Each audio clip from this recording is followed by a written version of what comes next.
So, I was thinking about the women's cycling event at the upcoming Olympics, and then that got me thinking about the men's cycling event at the Olympics. And I think, like most people, just assumed that, of course, you're going to send Ryder Hesjedal, who just won Tour d'Italia, or the Giro d'Italia, that, of course, everybody in Canada followed. He was on the front page of all the major papers, and then I thought, but maybe I'm not, as smart as I think I am with cycling, and maybe it's not that cut and dry because, again, we just talked about, the women's selection and how, you need to maybe select a sprinter or a time trialist. And anyway, a little different for the men, I gather. Can you shed some light on what the men's situation is like? I'll try. Okay. All right.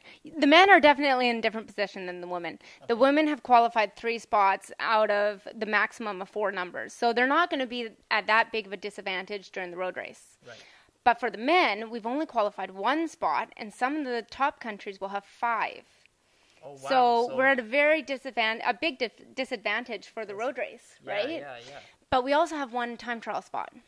Ah, okay. Yeah, okay. So one guy gets to ride both races. Okay, so the person you pick has to be pretty well-rounded. Either pretty well-rounded, or you would just pick them for one event or the other. Ah, okay. Right? The one you think you can get a medal. The one that you think you can get a medal in most.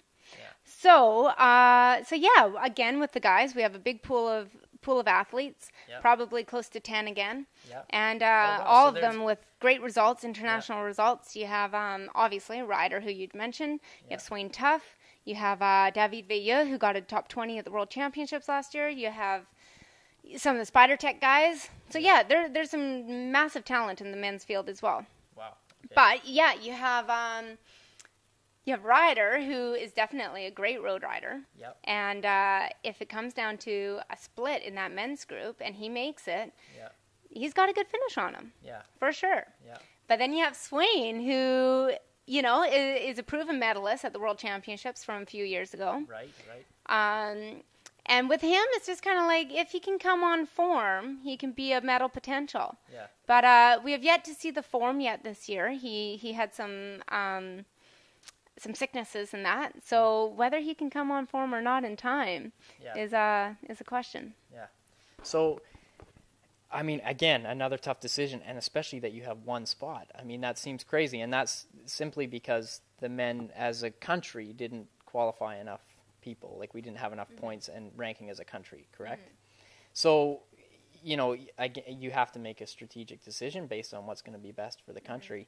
And is there some clear-cut favorites? I mean, you mentioned Ryder and Swain. Is there anybody else you think has a chance, or do you think that those are the 2 lead favorites? I would probably agree with those are the 2 lead favorites. Yeah. Not to take anything away from the other guys who have had great results. Yeah. But those 2 have been on the pro tour circuit for many years, and they have a lot of experience as well. Yeah. And they're both past Olympians, so they know how to perform. Right. Yeah, I mean, it's too bad Ryder didn't win the Giro 6 months ago to get more points and get more guys, right? Yeah, I guess so. Yeah. But that was the case, so they've only got 1 spot. Yeah. So I'll ask you this. What do you think, how much do you think public opinion is going to play into this? Because Ryder got more media attention, rightfully so, for what he just did than probably any other cyclist has ever received in Canadian cycling. Yet he's still not clearly going to be the choice. There's other choices. Do you think the decision makers are going to base their decision on what the reaction from the media might be, or are they going to make the decision what's best for who can do that race the best?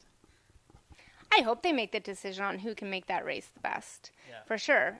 The media should not play a role in our athletes being chosen to the Olympics. But having said that, Ryder is probably one of the best picks. Yeah. So it's a hard call. It's a hard call whether Ryder as a one-man guy can make a performance in that Olympic road race, or whether our time trialists can have a good performance and be a medal potential. Interesting. So, last question. Who would you pick? You can have another diplomatic answer like last time. That's fine. But who would you pick? I don't think I can answer that. I honestly have no idea.